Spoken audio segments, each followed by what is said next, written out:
Hi అండి, చిక్కటి గ్రేవీతో గుమగుమలాడే చికెన్ కర్రీ రెసిపీ అయితే ఈ వీడియోలో చూపించబోతున్నాను. ముందుగా అయితే నేను 1/2 kg చికెన్ తీసుకొని నీట్గా కడిగేసి పెట్టుకున్నాను. ఇందులో ఉప్పు, పసుపు, నిమ్మరసం వేసి కడిగి పెట్టుకున్నానండి. కడిగి పెట్టుకున్న చికెన్కి సరిపడా సాల్ట్ అయితే వేసుకున్నాను. లైక్ 1/2 స్పూను పసుపు వేసుకోవాలి. దీనిలోకి 2 స్పూన్ల కారం అయితే వేసుకుంటున్నాను. కారమైన మసాలాలైనా మీరు తినేదాన్ని బట్టి అయితే అడ్జస్ట్ చేసుకోండి. కారం వేసుకున్న తర్వాత దీనిలోకి ఒక 1/2 స్పూను అల్లం వెల్లుల్లి పేస్ట్ కూడా వేసుకుంటున్నాను. అలాగే నిమ్మరసం కూడా నేను యాడ్ చేసుకుంటున్నానండి. నిమ్మరసం కావాలి అని అనుకుంటే వేసుకోండి, ఇది ఆప్షనల్ మాత్రమే. నిమ్మరసం కూడా వేసుకొని చక్కగా చికెన్ మొత్తానికి కూడా ఉప్పు, కారం, అల్లం వెల్లుల్లి పేస్ట్ అంతా కూడా పట్టేటట్టు చక్కగా ఈ విధంగా చికెన్కి ఘాట్లు పెట్టుకొని ఆ ఘాటు లోపలి వరకు కూడా ఉప్పు, కారం ఇదంతా కూడా పట్టేటట్టుగా చక్కగా కలుపుకొని మ్యారినేట్ చేసుకొని పక్కన పెట్టేసుకోవాలి. ఈ విధంగా చికెన్ కర్రీ అయితే వంట రాని వాళ్ళైనా కూడా పర్వాలేదండి, ట్రై చేసి చూడండి. ఇప్పుడు మసాలా చూద్దాం. ఇక్కడ 5 జీడిపప్పులు తీసుకున్నాను, 1 స్పూను ధనియాలు, 1/2 స్పూన్ జీలకర్ర, 1/2 స్పూను గసగసాలు, 3 లవంగాలు, చెక్క చిన్న ముక్క తీసుకున్నాను, 2 యాలకులు, కొంచెం ఎండు కొబ్బరి తీసుకున్నాను. వీటిని అయితే మిక్సీలో వేసేసుకొని పేస్ట్ లాగా తయారు చేసుకోవాలి. ఈ పేస్ట్ వల్లే కూరకి మంచి రుచి అయితే వస్తుందండి. ఈ విధంగా గ్రైండ్ చేసుకున్న దీనిలోకి నేను 2 పచ్చిమిర్చి అయితే యాడ్ చేసుకుంటున్నాను. 2 పచ్చిమిర్చి, 3 టమాటాలు అయితే వేసుకొని ఇదంతా కలిపి మెత్తని పేస్ట్ లాగా అయితే రెడీ చేసుకోవాలి. పచ్చిమిర్చి కూడా మీరు తినేదాన్ని బట్టి వేసుకోండి. మసాలా 1, పచ్చిమిర్చి, కారం మీరు తినేదాన్ని బట్టి అడ్జస్ట్ చేసుకోండి. ఈ విధంగా పేస్ట్ రెడీ అయింది. పేస్ట్ పక్కన పెట్టేసుకొని కూరకైతే మీడియం సైజు ఉల్లిపాయలు 2, చిన్న ఉల్లిపాయ 1 తీసుకున్నాను. వాటిని ముక్కలుగా కట్ చేసి పక్కన పెట్టేసుకున్నాను. ఇప్పుడు స్టవ్ ఆన్ చేసుకొని కూరకి ప్యాన్ అయితే పెట్టేసుకున్నానండి. దానిలోకి నేను 4 స్పూన్ల నూనె అయితే వేసుకున్నాను. నాన్ వెజ్ కర్రీ కాబట్టి నూనె కొంచెం ఎక్కువే పడుతుంది.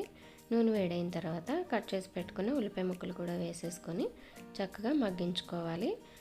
ఉల్లిపాయ ముక్కలు తొందరగా మగ్గాలంటే ఇందులోకి కొంచెం సాల్ట్ కూడా యాడ్ చేసుకోవాలి. నేను ఒక 1/2 స్పూన్ సాల్ట్ యాడ్ చేసుకున్నాను, ఎందుకంటే ఆల్రెడీ చికెన్లో వేసుకున్నాం కాబట్టి చూసి వేసుకోవాలి. మూత పెట్టి మగ్గించుకోవాలండి. చూడండి, ఉల్లిపాయ ముక్కలు చక్కగా గోల్డెన్ బ్రౌన్ కలర్లోకి మారిన తర్వాత ఇందులోకి ఇంకొక 1/2 స్పూను అల్లం వెల్లుల్లి పేస్ట్ అయితే యాడ్ చేసుకున్నాను. మీకు ఇష్టమైతే ముందే చికెన్లో వేసేసుకున్నా సరిపోతుంది, 2 సార్లు వేసుకోక్కర్లే. ఈ ఉల్లిపాయ ముక్కల్లోకి ఇంకో కొంచెం పసుపు, అలాగే ఇంకొక స్పూను కారం అయితే యాడ్ చేసుకున్నానండి. ఇది కూడా ఆప్షనలే, మీకు కావాలంటే ముందుగా అన్నీ చికెన్లోనే కలిపేసుకోవచ్చు.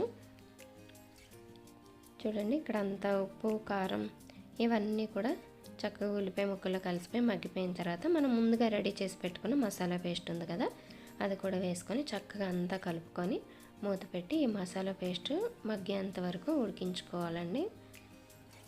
ఇది పచ్చివాసన పోయి చక్కగా నూనె పైకి తేలాలి. ఇందులో ఉన్న చెమ్మంతా కూడా ఇంకిపోయి నూనె ఈ విధంగా పైకి తేలుతున్నప్పుడు మరొకసారి ఇదంతా కూడా అడుగు పట్టకుండా కలుపుకోవాలి. ఎందుకంటే మనం జీడిపప్పు కూడా ఇందులో యాడ్ చేసాం కాబట్టి తొందరగా అడుగు పడుతుంది. ఎప్పటికప్పుడు చూసుకొని కూర కలుపుకుంటూ ఉండాలి. ఇప్పుడు దీనిలోకి మ్యారినేట్ చేసి పెట్టుకున్న చికెన్ కూడా వేసేసుకోవాలి. చికెన్ కూడా వేసుకున్న తర్వాత ఈ మసాలా పేస్ట్ అంతా కూడా చికెన్కి పట్టేటట్టుగా చక్కగా అంతా కలుపుకోవాలండి. అడుగు నుంచి కలుపుకుంటూ చక్కగా కలిపేసుకొని ఈ విధంగా మూత పెట్టేసుకొని చికెన్లో ఉన్న వాటర్ అంతా బయటకు వచ్చి ఈ విధంగా బయటకు వచ్చేంత వరకు కూడా కాస్త మగ్గించుకోవాలి. ఇప్పుడు మరొకసారి కూడా దీన్ని కలుపుకోవాలి. కలిపేసుకొని ఇంకా ఈ నీళ్ళు అయితే ఉన్నాయి కదా, ఇప్పుడు నీళ్ళు ఏమి యాడ్ చేయట్లేదండి నేను. ఈ నీరు చికెన్లో నుంచి వచ్చిన నీరు ఏదైతే ఉందో అదంతా ఇంకిపోయేంత వరకు ఇంకాసేపు అయితే కూరని మగ్గించుకోవాలి. ఈ విధంగా చేయడం వల్ల చిక్కటి గ్రేవీతో కూర అయితే చాలా టేస్ట్గా రెడీ అవుతుందండి.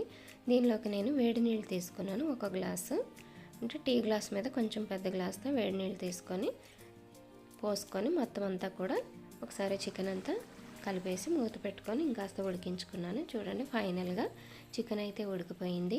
నీరైతే చాలా వరకు ఇంకిపోయిందండి. మీకు ఇంకా గ్రేవీ లాగా కావాలి అంటే కూర కొంచెం పలుచగా ఉన్నప్పుడే స్టవ్ ఆఫ్ చేసేసి కొత్తిమీర వేసుకోవచ్చు, లేదు ఇంకా దగ్గరగా కావాలనుకుంటే ఇంకాస్త ఉడికించుకోవచ్చు. నేను ఇప్పుడు ఫైనల్గా ఇందులోకి కొత్తిమీర అయితే వేసేసుకున్నానండి. ఈ కర్రీ చపాతీ కానీ, రోటీ కానీ, పరాటా కానీ, ప్లెయిన్ బిర్యానీ కానీ దేనిలోకైనా చాలా బాగుంటుందండి. బగారా రైస్లో కూడా చాలా చాలా బాగుంటుంది. పుల్కాలకు కూడా బాగుంటుందండి. ఒక్కసారి అయితే ట్రై చేసి చూడండి. ఈ విధంగా చాలా సింపుల్గా, టేస్టీగా చాలా చాలా బాగుంటుందండి. కొత్తగా వంట నేర్చుకునే వాళ్ళు కూడా ఈ రెసిపీ అయితే ట్రై చేసి చూడొచ్చు. చూడండి, నాకైతే ఈ కన్సిస్టెన్సీ వచ్చింది. ఇంకా పలుచగా కావాలన్నా ముందుగానే స్టవ్ ఆఫ్ చేసేసుకుంటే సరిపోతుంది. ఎందుకంటే జీడిపప్పు, ఎండు కొబ్బరి, గసగసాలు ఇవన్నీ వేసాం కాబట్టి గ్రేవీ థిక్గా అయిపోతుంది చల్లారే కొద్దీ. చూడండి ఎంత బాగా వచ్చింది. ఈ వీడియో కనుక నచ్చినట్లయితే లైక్ చేయండి, షేర్ చేయండి, నా ఛానల్కి సబ్స్క్రైబ్ చేయండి. Thanks for watching.